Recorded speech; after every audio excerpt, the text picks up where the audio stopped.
I ghosted my cheating wife, and she had a total meltdown. Now everyone's blaming me. All right, so let me start by saying that I never thought I'd be telling a story like this.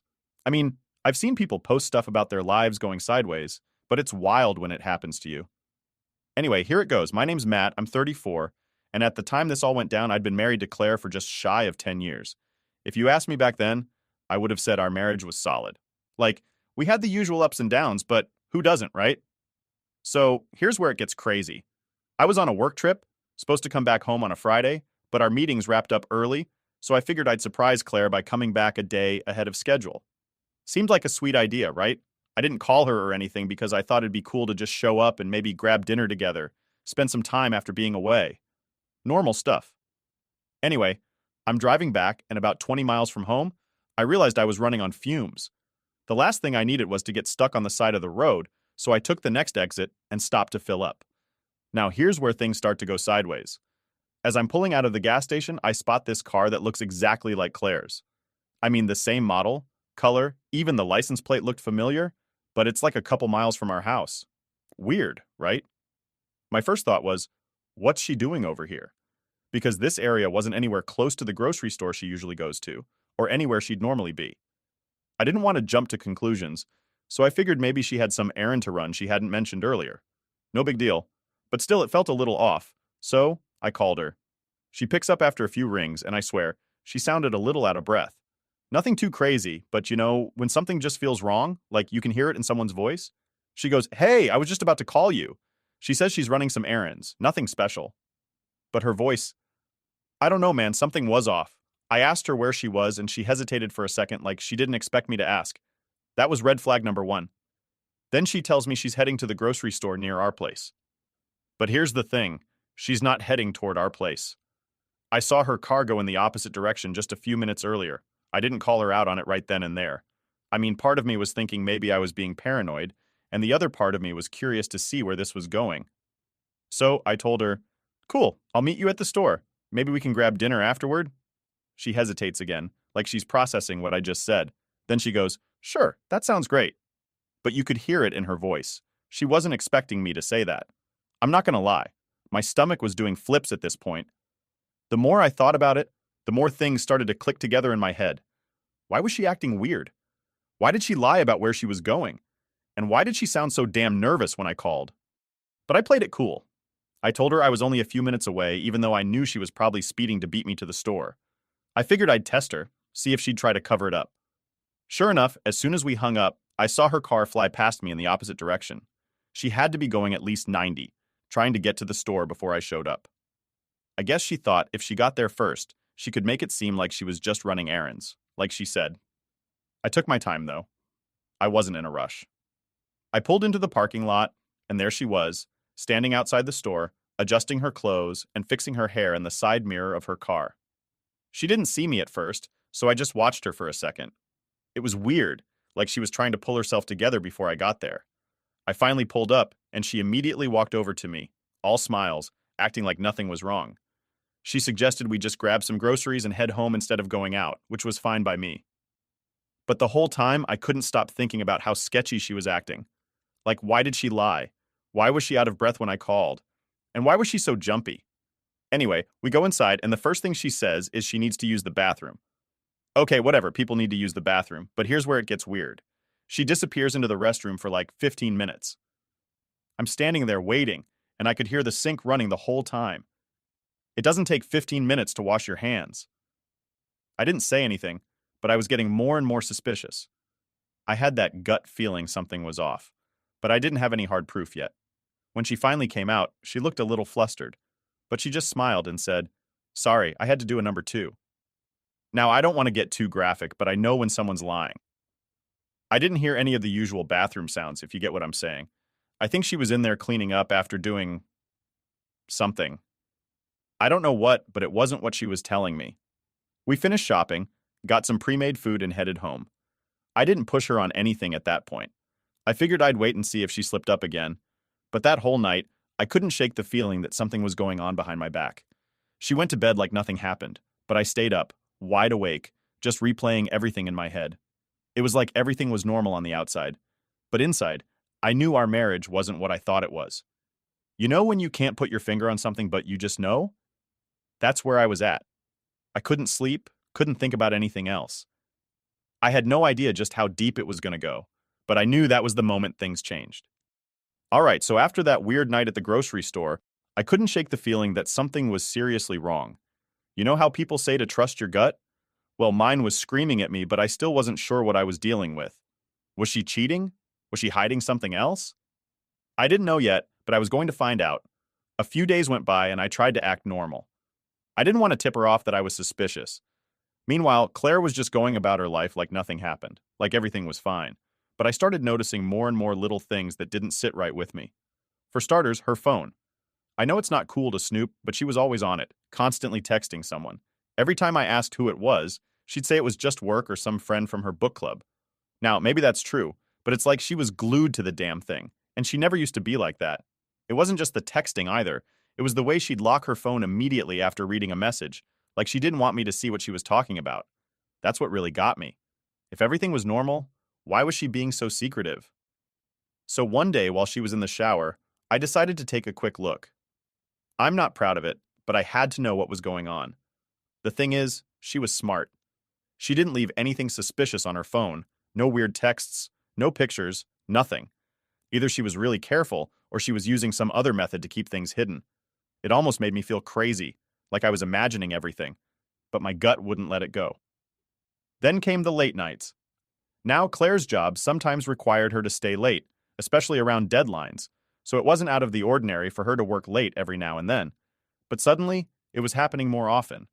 And not just by an hour or two, she'd be home at 9 or 10 at night, acting like it was no big deal. The excuses were always the same. We're working on a big project, or I had to stay and help with something at the office.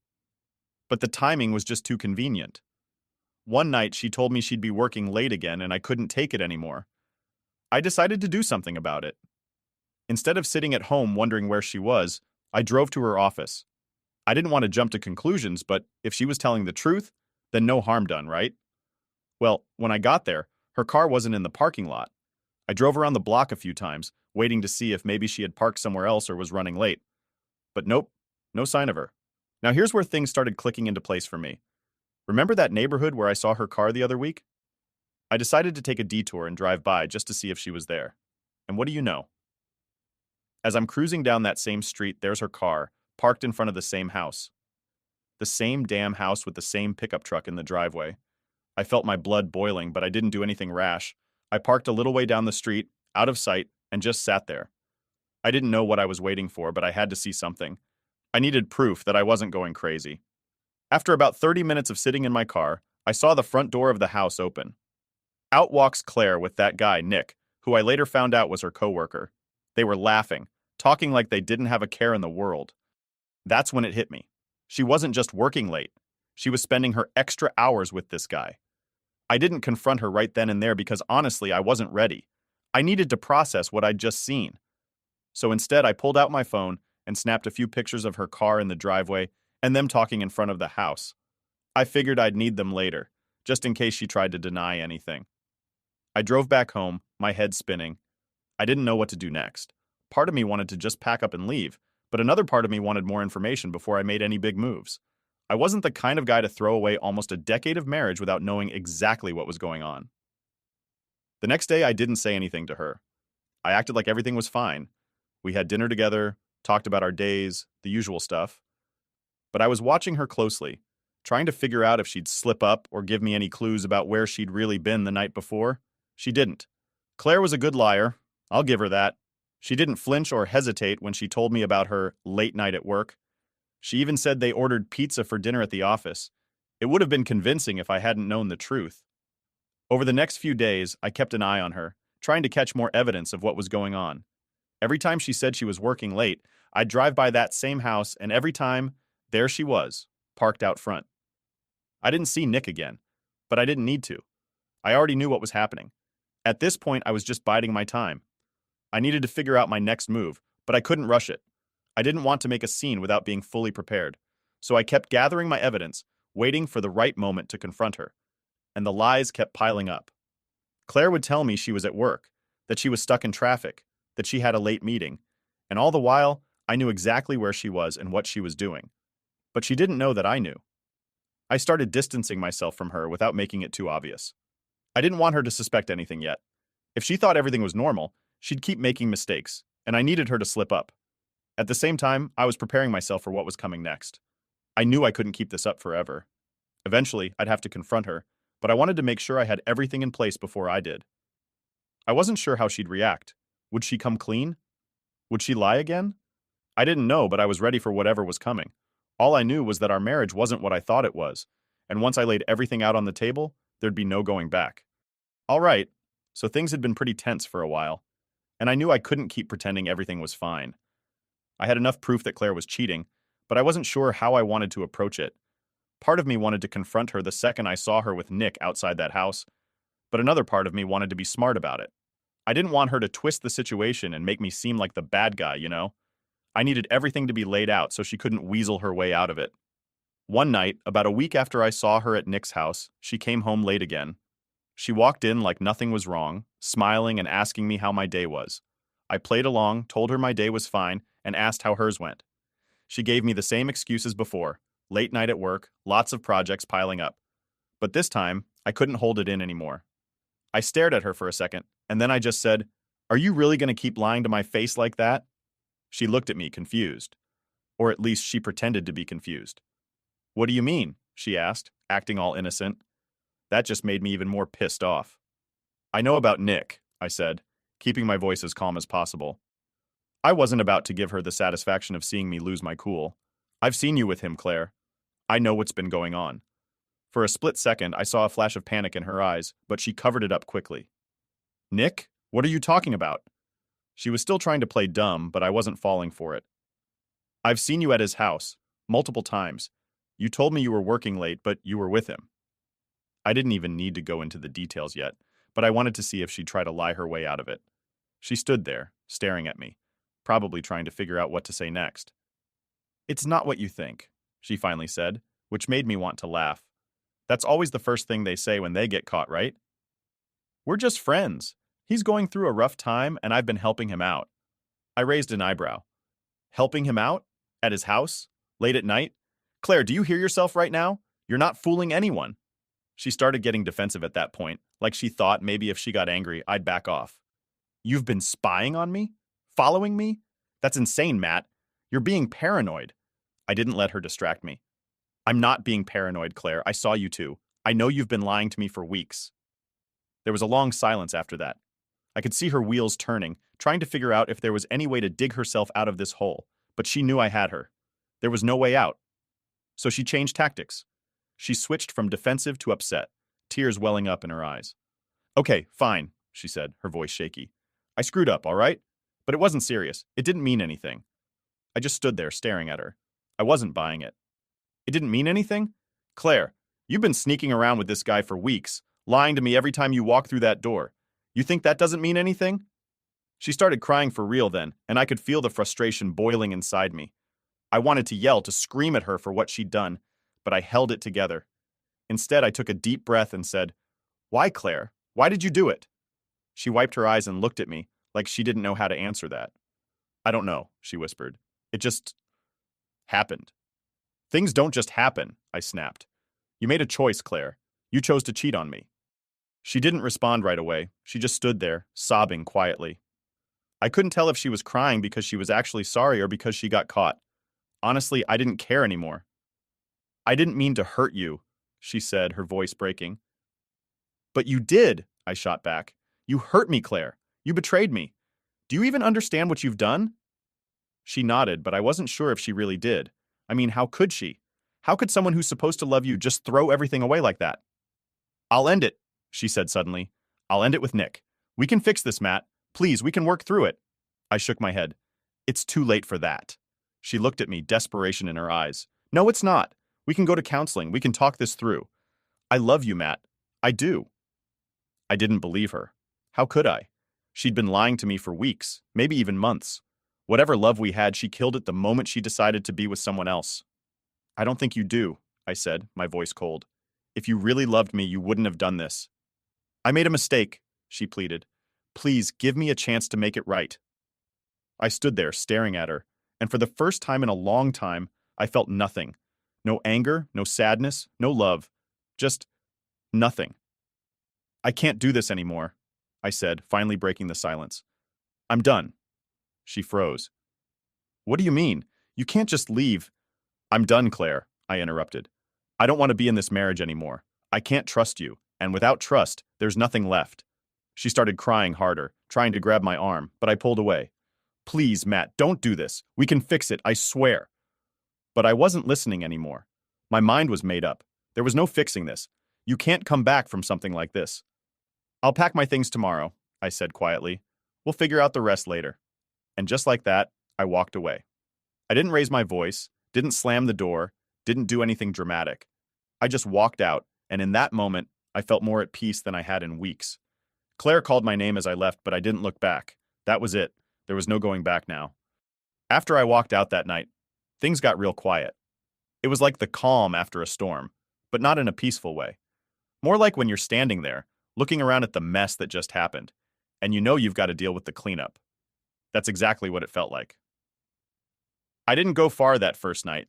I stayed with my buddy Jake, who didn't ask too many questions, just let me crash on his couch and left it at that. I wasn't ready to talk about it yet. I didn't even know where to start.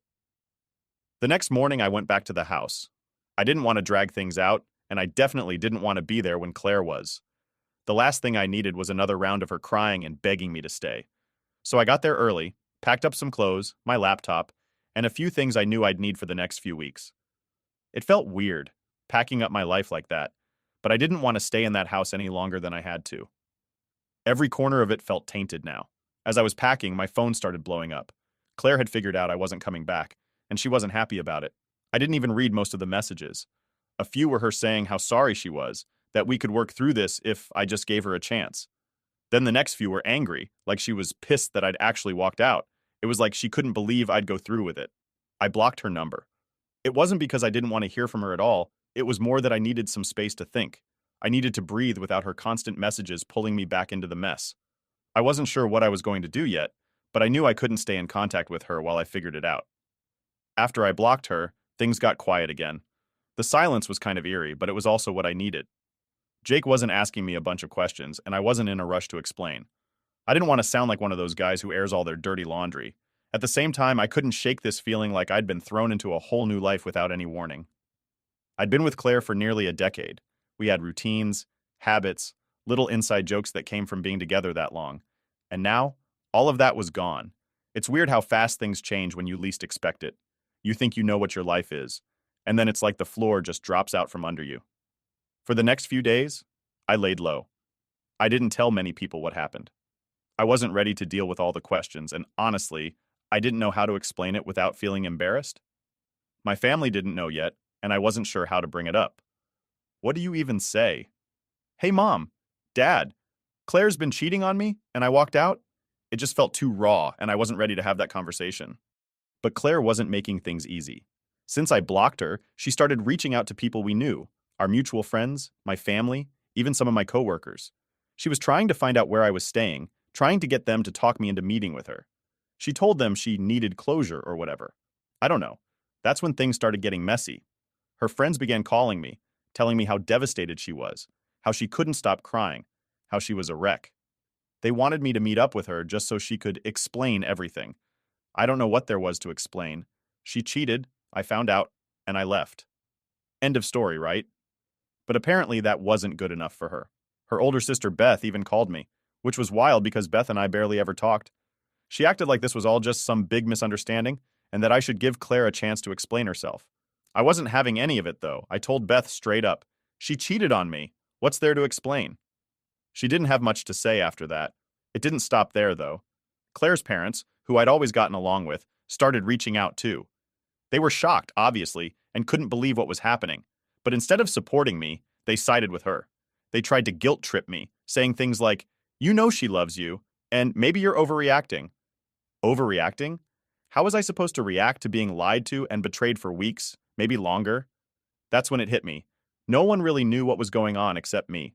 To everyone else, we were the perfect couple, and Claire was this sweet, caring wife. They didn't see the lies, the cheating, the nights I stayed up wondering what the hell was going on. They saw the version of her she wanted them to see, I started feeling pretty alone at that point. My own family was supportive, sure, but Claire was really pulling at everyone's heartstrings. It was like they all forgot she was the one who destroyed our marriage. I knew I wasn't crazy, but damn, it felt like the world was upside down. But you know what? I wasn't about to give in. I wasn't going to let her manipulate me into coming back. I'd seen who she really was, and there was no going back from that. No matter how many tears she shed or how many people she got to call me, I was done. Once the trust was broken, there was nothing left to fix. So, I stayed no contact with her. I blocked her on everything: phone, email, social media. If she wanted to reach out, she'd have to go through my lawyer. That's the only way I could keep my sanity. Every now and then, someone would send me a message saying how Claire was still struggling, that she wasn't handling things well, and that maybe I should meet up with her. They didn't get it. I wasn't interested in giving her any more of my time. She made her choice, and I made mine. As the days turned into weeks, I started to feel better. It was weird. Like I'd finally cut off this weight that had been dragging me down. I didn't feel angry anymore, just relieved. I wasn't going to let her pull me back into that mess. I had my own life to rebuild, and I wasn't about to let her ruin that too. So after all the craziness, it was time to actually start moving forward. It wasn't like flipping a switch and suddenly everything was okay, but I'd made up my mind that I wasn't going back. Claire had done enough damage, and I wasn't going to let her drag me down anymore. Blocking her on everything was the best decision I'd made. She couldn't reach me, couldn't send me guilt-tripping texts, couldn't cry to me over the phone. I finally had some space to breathe, and that's exactly what I needed. But just because I cut her off didn't mean life got easier right away. There was a ton of stuff to deal with. I mean, I still had to get through the legal stuff, figure out what to do with the house, and explain to people who kept asking what the hell happened between us. It was exhausting. One of the biggest things was figuring out what to do about the house. Technically, it was in both our names, but I didn't want to live there anymore. The place felt tainted, like every corner of it reminded me of the lies and the sneaking around. So I decided I wasn't going to keep it. I wanted a fresh start, somewhere that didn't come with all the baggage. I called a lawyer to start the divorce process officially. I had no idea what I was doing, but the lawyer walked me through everything. We'd have to split assets, figure out what was fair, all that. Claire hadn't responded yet, but I knew she'd come around once the papers hit her. I was preparing myself for whatever drama that would bring. On top of all that, I had to explain the situation to people who were still in the dark. My family, a few close friends who didn't know the details yet, they were all asking questions. When I finally told my parents, they were shocked. My mom was especially upset because she thought Claire was practically perfect. She couldn't believe that the woman who had been part of our family for almost 10 years had done something like this. I had to remind her that things aren't always what they seem. Then there were the friends. Most of them were on my side, but I still got the occasional, maybe you should talk to her, or, it's not too late to fix things. I wasn't having any of that. Fix what? She cheated, lied, and disrespected me. There was no fixing that. I wasn't about to entertain the idea of going back to someone who'd been unfaithful, no matter how many tears she shed or how many apologies she made. After a couple of weeks of just laying low and sorting through the mess, something weird happened. I started to feel better, lighter even. It was like once the dust settled and I stopped worrying about what everyone else thought, I realized how much weight I'd been carrying around. The trust issues, the constant wondering where she was or who she was with, that was all gone now. And yeah, I still had moments where it hit me that my marriage was over, but those moments didn't sting as much as they did at the beginning. One of the things that helped me move on was getting back into some of the hobbies I'd let slip during my marriage. Before all this, I used to love playing basketball with some buddies from work, but over the last year or so, I'd kind of let that go. So I hit them up and started joining them again at the local gym. It felt good to be doing something for myself again, something that wasn't tied to the stress of my relationship. I also focused on work. I know it sounds cliche, but diving into my job gave me a sense of purpose when everything else felt shaky. I wasn't going to let Claire's actions ruin every part of my life. I still had control over my career, and I poured my energy into that. And guess what? It paid off. I started getting recognition for some of the projects I'd been leading, and it felt like I was finally moving forward in a positive direction. Then, out of nowhere, I started hearing from people who hadn't been in touch for a while. Old friends who'd heard through the grapevine about the divorce reached out, checking in on me. Some of them had gone through similar situations, and it was kind of comforting to talk to people who understood what I was dealing with. I'm not saying misery loves company or anything, but it did help to know I wasn't the only one who had gone through something like this. Eventually, I started thinking about what was next for me. I wasn't ready to jump into another relationship or anything. I was still healing from everything that had happened. But I wasn't going to let Claire's betrayal make me give up on the idea of finding someone new someday. I mean, yeah, it was going to take time, but I wasn't about to let one bad experience ruin my whole outlook on relationships. People kept asking if I'd ever consider dating again, and my answer was always the same. Maybe one day, but not right now. I wasn't in a rush. I'd spent almost 10 years with Claire, and I wasn't about to rush into anything else just because I didn't want to be alone. I needed time to figure out who I was without her, and that was going to take more than a few weeks or even months. And honestly, the single life wasn't that bad. I had my freedom back. I could do what I wanted when I wanted, without having to check in with anyone or worry about what they were up to. It was a weird adjustment at first, but the more time went on, the more I realized how much I'd missed that freedom. Looking back, I know I made the right choice walking away from Claire. Sure, it hurt at first, and it was messy and complicated, but in the end, I wasn't going to stay in a marriage that was built on lies. I deserved better than that. Everyone does. No one should stay with someone who disrespects them like that. So, yeah, things were starting to look up. I wasn't exactly where I wanted to be yet, but I was getting there. Day by day, I was moving on, and that felt pretty damn good. I was starting to feel like I'd finally moved on, like things were finally leveling out. But of course, just when you think you've gotten some peace, life has a way of throwing something else at you. This time, it was Claire. I hadn't heard from her directly in a while, thanks to blocking her on everything, but that didn't mean she was completely gone from my life. One day, out of the blue, I got a call from a number I didn't recognize. I usually don't answer unknown numbers, but for some reason I picked this one up. And who was on the other line? Claire. She sounded nervous, which wasn't really surprising, considering everything. Matt, I know I'm the last person you want to talk to, she started, and I was about to hang up right there. But something made me pause. Maybe it was curiosity, or maybe I just wanted to hear what she had to say. I just need to talk to you, please, she said. I could hear her almost pleading. I know I messed up, but there's something important we need to talk about. Now, this was the same Claire who had lied to my face for months, cheated, and tried to spin everything like it was some kind of misunderstanding. So naturally, I wasn't exactly rushing to hear her out. I told her, look, there's nothing left to say. We're done. You made your choices, and I made mine. There was silence on the other end for a few seconds. I thought maybe she'd given up, but then she said, I just need to meet with you, Matt. One last time, it's not about us. It's about something else. I didn't know what she meant by something else, but I wasn't about to get dragged back into her drama. No, I said, keeping it short. I'm not meeting you, Claire. We've got nothing left to talk about. Again, there was this long pause. She wasn't giving up, though. Please, just hear me out. It's important. I was getting frustrated at this point. I wasn't interested in whatever new excuse she had cooked up. But just as I was about to hang up, she said something that caught me off guard. It's about the house. The house? Now she had my attention. We hadn't finalized what to do with the house yet, and if she had something to say about that, I figured it was worth hearing. Fine, I said, keeping my voice cold. Say what you need to say. She sighed like she was relieved that I hadn't hung up. I've been thinking about the house, she started, and I don't think it makes sense for us to hold on to it anymore. I want to sell it. That was the last thing I expected. I thought she'd want to fight over the house or make it more complicated. But selling it? That actually made sense. Still, I wasn't about to jump into any agreements without thinking it through. Okay, I said cautiously. We'll talk through the lawyers. No need for us to meet. I could hear her disappointment through the phone, but I didn't care. This was business now, not personal, and I wasn't going to let her pull me back into anything more than that. I ended the call, feeling a mix of relief and frustration. At least this wasn't some new emotional plea from her. But still, hearing her voice brought back a lot of stuff I wasn't really ready to deal with. The house, though, selling it? That might actually be the final piece to moving on for good.